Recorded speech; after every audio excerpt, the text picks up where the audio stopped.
proactive Yeah, mind? my first business book, Be Nimble, had a lot to do with finding talent and vetting talent, and then training, coaching, and mentoring talent, and also being very nimble about the way you set up the architecture of organizational structures, the communications Sure. lines, all those kinds of things.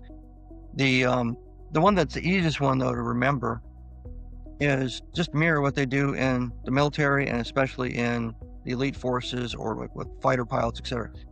They screen for that profile. Right. They don't just let everybody in the mall run in Mm. and become SEALs and then find out later whether they can make it or not. Yeah. Every single around the world, SAS, SBS, GSD-9 in Germany, SEALs, the Green Berets, everybody, MARSOC, the Marines, everybody does the screening up front.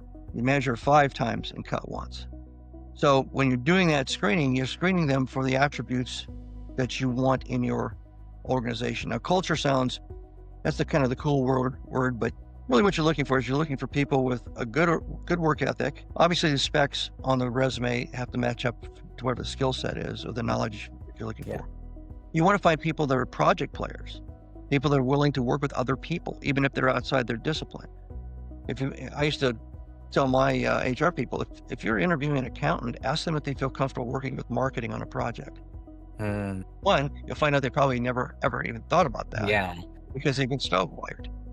Now, why would they work with marketing? Well, sometimes the people in accounting know a lot more about what's really happening with the money and the cost of Yes. things than the people in marketing. And so you make the marketing people smarter about defining what they really need for a budget and what's really, affordable. And you make the accounting people smarter, but sometimes you just have to take a shot and you might lose some money, Sure. right? So then you get empathy, you get professional empathy. I've been with you. I know the stress you're under. You've been with me. You know the stress I'm Mm, under. You understand my calculus in this whole enterprise. I understand your calculus.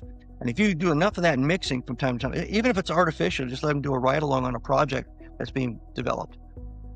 You find that everybody kind of drops this stovepiping thing. They start thinking of everybody else as a part of the group, the team. And if they know they could be in any project at any time, then they stop thinking that they're a solo act in cubicle 12. So you can ask them questions and see if you're comfortable with that. If they say, no, I really don't. If your worst day is that somebody pulled you from your task list and had you help somebody, don't hire them.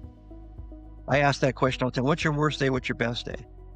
And I'm looking for people that want to be challenged and want to do something a little bit different from time to time. I want to know more about the bigger picture. Those are the kinds of people that you can then train and mentor and coach inside the organization. You mm, can't take the ones that they won't even slow down to take the pizza up to the second floor before they have to leave. No, I gotta go. Well, the right. second floor, they've been working for 3 nights in a row and, listen for Sure. somebody to go get some pizza for 'em. No, I'm not gonna do it. And, there are tons of people like that. That's not my 100%. job, Yeah. right? 100%. It's all about that me mentality that you have to kind of erase a little bit and bring it out. And like you mentioned, you have talk to a different department because then you'll understand their perspective and then you'll realize, at least hopefully, that what you do and the decisions you make will impact them, which will then impact the company, which hopefully gives you the salary and maintains a better life for yourself, right?